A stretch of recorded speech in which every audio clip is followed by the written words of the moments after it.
ವಿಪರೀತ ಬರಗಾಲ, ವಿಪರೀತ ಬೆಳೆಹಾನಿ, ನಷ್ಟದಿಂದ ಹೋಗಿದೆ. ಇವತ್ತು ಕೇಂದ್ರ ಬಿಜೆಪಿ ಸರ್ಕಾರ ಸುಮಾರು ಒಂದು ವರ್ಷದ ಹತ್ರ ಸುಮಾರು 8-9 ತಿಂಗಳಿಂದ ಕರ್ನಾಟಕಕ್ಕೆ ಬರಬೇಕಾದಂಥ ಪಾಲನ್ನು ನಿರಾಕರಣೆ ಮಾಡ್ತಿದೆ. ಅದು GST ಇರ್ಬೋದು ಅಥವಾ ನಮ್ಮ ಬೆಳೆ ಪರಿಹಾರ ಇರ್ಬೋದು. ನಮ್ಮ ರಾಜ್ಯದ ಮುಖ್ಯಮಂತ್ರಿಗಳು, ಸನ್ಮಾನ್ಯ ಮುಖ್ಯಮಂತ್ರಿಗಳು, ಎಲ್ಲ ಸಚಿವರು, ಮಾನ್ಯ ಸಚಿವರು ನಿಯೋಗ ಹೋಗಿ ದೆಹಲಿಯ ಪ್ರಧಾನಮಂತ್ರಿಗಳ ಕಚೇರಿ ಪ್ರಧಾನಿಗಳನ್ನ ಭೇಟಿಯಾಗಿ ನಮಗೆ ಕರ್ನಾಟಕಕ್ಕೆ ಬರಬೇಕಾದಂಥ ಪಾಲನ್ನ ವಾಪಸ್ ಕೊಡಿ. GST ಬೇರೆ ರಾಜ್ಯಗಳಿಗೆ 70, 65, 80% ಕೊಡ್ತಾ ಇದ್ದೀರಾ, ನಮ್ಗೆ 17% ಕೊಡ್ತಾ ಇದ್ದೀರಾ, ನಮ್ಮ ಪಾಲು ನಮ್ಗೆ ಕೊಡಿ ಅಂತ ಕೇಳಿದ್ರು. ಅದಾದ ನಂತರ ಕರ್ನಾಟಕದಲ್ಲಿ ವಿಪರೀತ ಮಳೆ ಇದಾಗಿ ಬರ ಇದೆ, ರೈತರಿಗೆ ಕೊಡ್ತಕ್ಕಂಥ ಪರಿಹಾರ ನಿಧಿ, ಬೆಳೆ ಹಾನಿ ನಿಧಿ ಅನ್ನೋದು ಇಮ್ಮಿಡಿಯೇಟ್ ರಿಲೀಸ್ ಮಾಡಿ ಅಂತ. ಆದರೂ 3-4 ತಿಂಗಳಿಂದ ಆ ರಿಲೀಸ್ ಮಾಡ್ತಕ್ಕಂಥ ತಾರತಮ್ಯಕ್ಕೆ ಇವ್ರು ಹೋಗಲಿಲ್ಲ. ಇವತ್ತು ಮೊನ್ನೆ ಸುಪ್ರೀಂ ಕೋರ್ಟಲ್ಲಿ ಕಾಂಗ್ರೆಸ್ ನಾಯಕರು ಹೂಡಿರ್ತಕ್ಕಂಥ ದಾವೆ ಮುಖಾಂತರ ಇವತ್ತು ಸುಪ್ರೀಂ ಕೋರ್ಟ್ ಒಂದು ಚೀಮಾರಿ ಹಾಕೋ ಮುಖಾಂತರ ಒಂದು ಕೇಂದ್ರದ ಸರ್ಕಾರಕ್ಕೆ 6 ದಿನದೊಳಗೆ ಕರ್ನಾಟಕ ರಾಜ್ಯದ ಬೆಳೆ ಪರಿಹಾರವನ್ನು ವಿತರಣೆ ಮಾಡಿ ಅಂತ ಡೈರೆಕ್ಷನ್ ಕೊಟ್ಟು, ಆದರೂ ಲಜ್ಜೆ ಕೆಟ್ಟಿದೆ. ಚುನಾವಣೆದು ಆಯೋಗದ ಬಗ್ಗೆ ದೂರಿದ್ರು.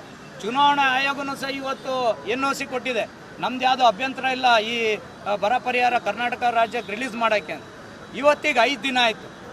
ಯಾವುದೇ ಒಂದು ಸುಪ್ರೀಂ ಕೋರ್ಟ್ ನಿರ್ದೇಶನ ಕೊಟ್ಟ ಮೇಲೆ 2ನೇ ದಿನಕ್ಕೆ ಟಿಪ್ಪಣಿ ಹೊರಡ್ತದೆ ಕೇಂದ್ರ ಸರ್ಕಾರದಿಂದ, 3 ಅಥವಾ 4ನೇ ದಿನಕ್ಕೆ ರಾಜ್ಯ ಸರ್ಕಾರಕ್ಕೆ ಆ ಟಿಪ್ಪಣಿ ಮುಟ್ತದೆ. ಇವತ್ತು 5ನೇ ದಿನ ಆದರೂ ಈ ಟಿಪ್ಪಣಿ ಮುಟ್ತಿರ್ತಕ್ಕಂಥ ಕಾರಣದಿಂದ ಇವತ್ತು ರಾಜ್ಯಾದ್ಯಂತ ನಮ್ಮ ಕಿಸಾನ್ ಕಾಂಗ್ರೆಸ್ ನಾಯಕರ ನೇತೃತ್ವದಲ್ಲಿ ಇವತ್ತು ರೈತರು ಇಲ್ಲಿ ಬಂದಿದ್ದಾರೆ. ಒಂದು ದೊಡ್ಡ ಚಳುವಳಿಯಲ್ಲಿ ನಡೆಸ್ತಕ್ಕಂಥ ಒಂದು ತಯಾರಿಯನ್ನು ಮಾಡಿ ಅದೇ 1 ವಾರದೊಳಗೆ ಬಿಡುಗಡೆ ಮಾಡ್ತೀನಿ ಅಂತ ಹೇಳಿದ್ರಲ್ಲ, ವೆಯ್ಟ್ ಮಾಡ್ಬೋದು ಅಲ್ಲ. ಖಂಡಿತ ನಿನ್ನೆ ಅಥವಾ ಈಗಲೂ ಟಿಪ್ಪಣಿ ಬಂದರೆ ವಾಪಸ್ ತಗೊಳ್ತೀವಿ. ಕೇಂದ್ರ ಸರ್ಕಾರದ ಒಂದು ನಿಯಮಾವಳಿ ಪ್ರಕಾರ ಟಿಪ್ಪಣಿಗಳನ್ನ ಅವರು ಯಾವುದೇ ಕೋರ್ಟ್ ಆದೇಶ ಮಾಡಿದ ಸಂದರ್ಭದಲ್ಲಿ ವಿತಿನ್ 24 ಅವರ್ಸ್ ಟಿಪ್ಪಣಿ ರೆಡಿ ಮಾಡಬೇಕು. ಸುಪ್ರೀಂ ಕೋರ್ಟಿಗೆ ಅಷ್ಟು ವ್ಯಾಲ್ಯೂ ಇದೆ. ಇವ್ರು ಸುಪ್ರೀಂ ಕೋರ್ಟ್ನು ದಿವಾಳಿ ಮಾಡ್ತಾರೆ.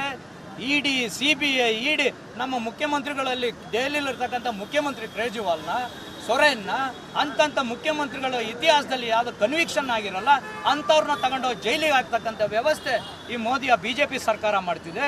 ಇಂಥದ್ದೆಲ್ಲ ನೋಡಿದ್ರೆ ಇವ್ರು ಬರ ಪರಿಹಾರ ನಾವು ಹೋರಾಟ ಮಾಡಿದ್ರೆ ಕೊಡ್ತಾರ, ನ್ಯಾಯಾಲಯ ಹೇಳಿದ್ರು ಸಹ ಕೊಡ್ತಾರ ಅಂತ ದೊಡ್ಡ ಅನುಮಾನ ನಮ್ಗೆ ಶುರು.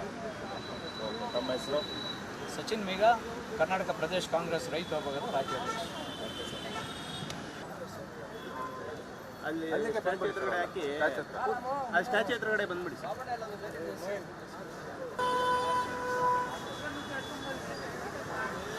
ಬಂದ್ ಮಾಡ್ದಂಗೆ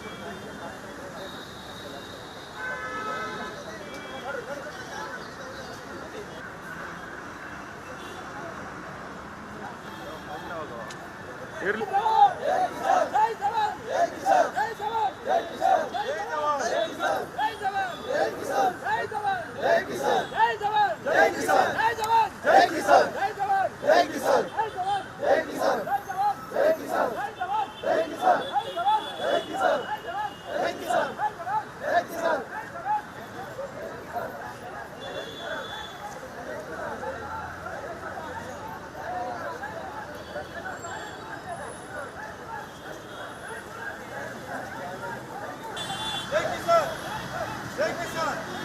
Jai Kisan! Jai Kisan! Jai Kisan! Jai Kisan! Jai Kisan!